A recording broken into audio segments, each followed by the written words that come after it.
नमस्कार, मैं हूं ज्योत्सना पाटनी। कोरोना के वेरिएंट ओमिक्रॉन का खतरा लगातार बढ़ता जा रहा है। दुनिया के 35 से ज्यादा देशों में दस्तक दे चुके ओमिक्रॉन की भारत में भी एंट्री हो चुकी है। कर्नाटक में ओमिक्रॉन के 2 केस मिलने के बाद सभी राज्य अलर्ट पर हैं। कर्नाटक में जो 2 लोग ओमिक्रॉन से संक्रमित पाए गए हैं, उनमें एक शख्स दक्षिण अफ्रीका का है, जबकि दूसरा भारतीय है जो सरकारी अस्पताल में डॉक्टर है। इस बीच ओमिक्रॉन के दूसरे राज्यों में भी पैर पसारने का संकट बढ़ता जा रहा है। जयपुर से जो खबर सामने आई है, उसमें जयपुर से दक्षिण अफ्रीका लौटे 4 लोग कोरोना संक्रमित पाए गए हैं। दक्षिण अफ्रीका से ये लोग जयपुर आए थे। इनमें 2 बच्चे भी शामिल हैं।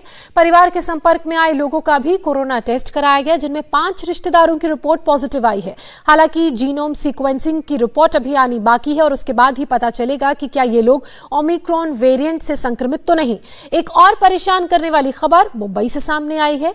यहां 10 नवंबर से 2 दिसंबर के बीच विदेश से लौटे 9 यात्री कोरोना पॉजिटिव मिले हैं और उनके सैंपल जीनोम सीक्वेंसिंग के लिए भेज दिए गए हैं।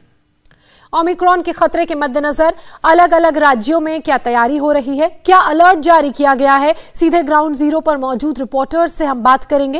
लेकिन पहले मुंबई से आई अतुल सिंह की एक रिपोर्ट आपको दिखाते हैं। बेस्ट की बसों में यात्रा करने वाले हर यात्री की वैक्सीनेशन रिपोर्ट देखी जा रही है। डबल वैक्सीनेशन के बाद ही किसी शख्स को बस का टिकट दिया जा रहा है। कोरोना के ओमिक्रॉन वेरिएंट के खतरे को देखते हुए एक तरफ जहां रेलवे और बीएमसी की तरफ से जो तैयारियां हैं वो की जा रही है कोविड हॉस्पिटल में, तो वही दूसरी तरफ बेस्ट के जो प्रशासन है उनकी तरफ से भी काफ़ी ज़्यादा अलर्टनेस जारी कर दी गई है। खास तौर पर जो बड़े बड़े डिपोज हैं, बड़ी बड़ी जो स्टेशन है, उनके बाहर जो बसें निकलती हैं जिसमें पैसेंजर ट्रैवल करते हैं, उनके यूनिवर्सल पास यानी जो डबल वैक्सीनेटेड पास जारी किया गया है बीएमसी की तरफ से और जो केंद्र सरकार की तरफ से, उसके पास को लेकर यहाँ पर पूछताछ हो रही है।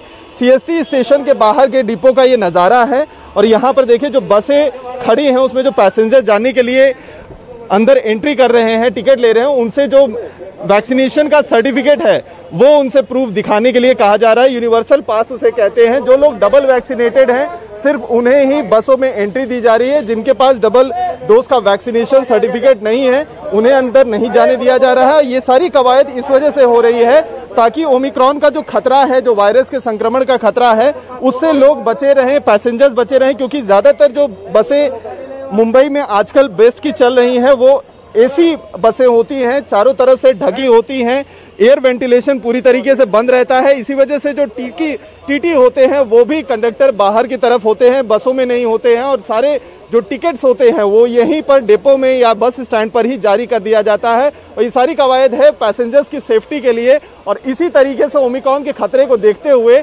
मुंबई के ज्यादातर बस डिपोज पर बस में एंट्री करने से पहले जो बेस्ट के प्रशासन है उनकी तरफ से अब खास तौर पर जो पैसेंजर्स है उनके यूनिवर्सल पास देखे जा रहे हैं डबल वैक्सीनेशन के।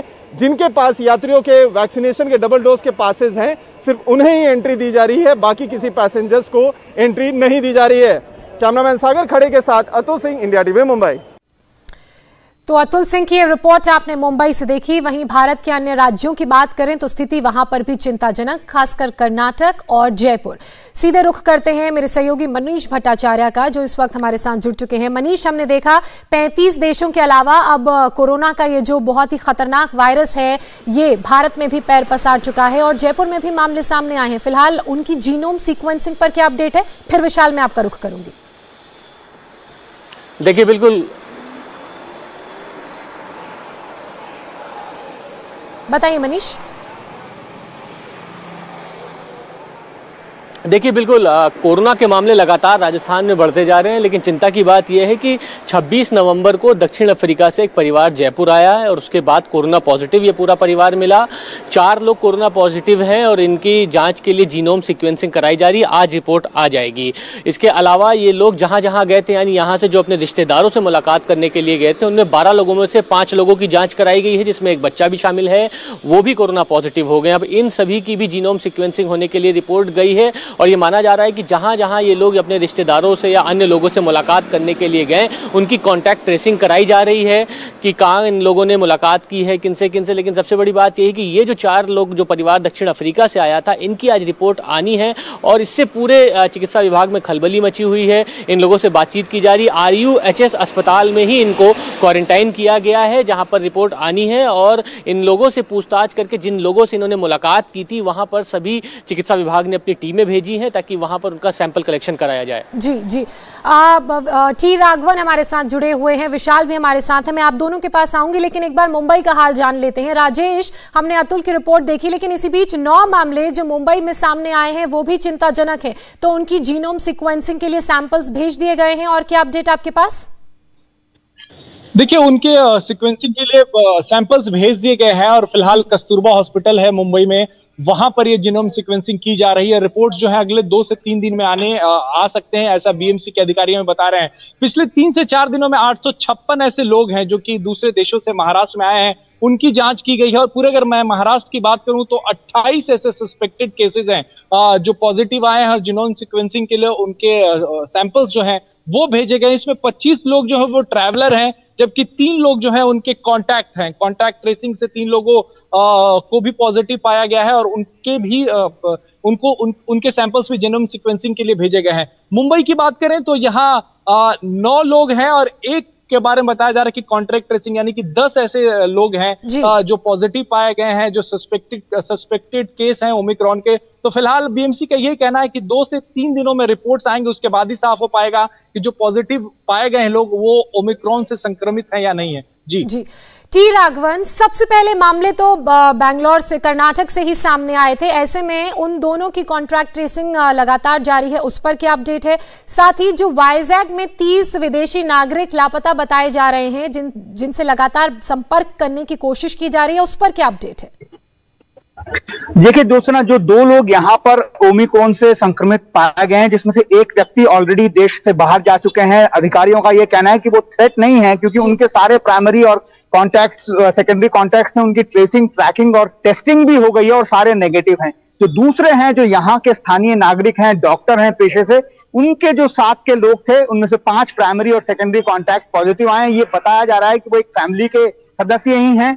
उनकी जीनोम सीक्वेंसिंग की रिपोर्ट जो है वो आज शाम तक आ सकती है। अब सरकार के सामने चुनौती यह है ज्योत्सना की स्प्रेड को रोका कैसे जाए। इसके लिए आज दोपहर 1 बजे CM के नेतृत्व में एक जो टास्क फोर्स है हेल्थ डिपार्टमेंट का, उनके एक मीटिंग बुलाई गई है और ये आगे का जो प्लान है उसको चार्ट आउट किया जा सकता है। हो सकता है कि आने वाले समय में क्रिसमस और न्यू ईयर 2 बड़े सेलिब्रेशन यहाँ पर होते हैं, उस पर कुछ तरह की पाबंदियां लगाई जाए। क्या नाइट कर्फ्यू को वापस लगाया जाना चाहिए, इस पर भी चर्चा हो सकती है, ऐसा सूत्र हमें बता रहे हैं। जी, बड़ी बात यह है कि जो डॉक्टर, जो स्थानीय डॉक्टर है, वो उनकी कोई ट्रैवल हिस्ट्री नहीं है ज्योत्सना। ऐसे में वो कैसे संक्रमित हुए? जो सोर्सेस हमें बता रहे हैं उनका ये कहना है कि हो सकता है कि वो एक ऐसे व्यक्ति के संपर्क में आए हों जिसकी कोई ट्रैवल हिस्ट्री रही हो। उसके बारे में अभी छानबीन चल रही है, पड़ताल की जा रही है, तो उस पर एक संतुष्टि हो जाएगी। अगर ऐसा होता है कि अगर हमें ये पता चले कि ये जो नया वेरिएंट है वो यहीं पर जन्मा है, तो ये एक बड़ी चिंता की विषय है, जिस पर लगातार जो है एक्सपर्ट जो है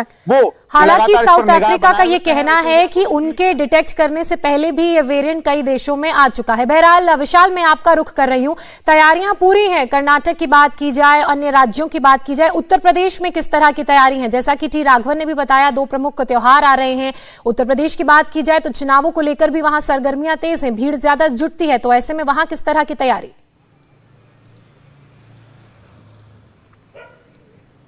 देखिए ज्योत्सना, आपसे कुछ देर पहले मुख्यमंत्री योगी आदित्यनाथ ने अपनी टीम 9 की जो वो बैठक हर रोज करते हैं, उसमें भी उन्होंने इस बात के निर्देश दिए हैं, क्योंकि उत्तर प्रदेश में चुनाव आने वाले हैं, त्योहारों का सीजन चल रहा है, शादियों का सीजन चल रहा है, और ऐसे में उत्तर प्रदेश देश का सबसे बड़ा जनसंख्या वाले लिहाज से प्रदेश है, तो ऐसे में जो जिम्मेदारी है वो और भी ज़्यादा बढ़ जाती है। लेकिन जो सुकून की बात है वो यही है फिलहाल कि उत्तर प्रदेश में अभी इस तरीके के मामले सामने नहीं आए हैं, और जो भी ट्रैवल से बाहर से लोग आ रहे हैं, अब्रॉड से लोग आ रहे हैं, विदेशों से लोग उत्तर प्रदेश की सरजमी पर आ रहे हैं, लखनऊ में आ रहे हैं, रहे हैं, कभी भी किसी भी यात्री की जो रिपोर्ट है वो फिलहाल पॉजिटिव नहीं आई है। लेकिन जो लखनऊ के डीएम हैं, लखनऊ के जो कमिश्नर हैं, वो लगातार एयरपोर्ट पर विजिट कर रहे हैं, बस स्टेशन पर जा रहे हैं, अपनी टीमों को स्ट्रेंथनिंग की जा रही है और जितने भी टेस्टिंग प्रक्रिया थी उसको भी और ज़्यादा सघन किया गया है। और ये कोशिश की जा रही है कि एक भी यात्री जो बस स्टैंड पे आता है, एक भी यात्री जो एयरपोर्ट से आ रहा है, वो RT-PCR टेस्ट से बचने ना पाए। सबका RT-PCR टेस्ट कराया जाए, सबको होम आइसोलेशन में रखा जाए और कोविड कमांड सेंटर जो लगातार उत्तर प्रदेश में काम कर रहा था